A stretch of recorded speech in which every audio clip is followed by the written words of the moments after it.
Hello guys, welcome back to the channel. Do you want to type in a different language on your Android phone?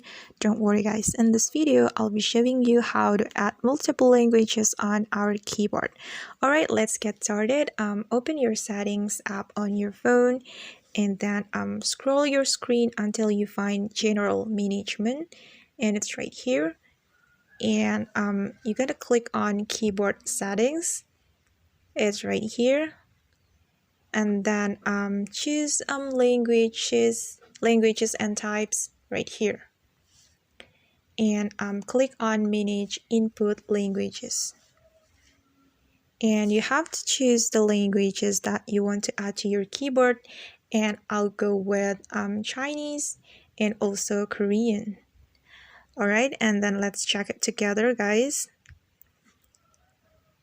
Alright, wait. And then if we want to switch the language, we just have to swipe the space bar like this. Alright, and now we can type in a different language.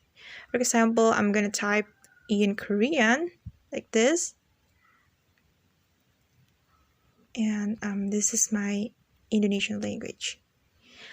Alright guys, that's how we can add multiple languages to our keyboard on Android phone. Thanks for watching and see you on the next video. Bye!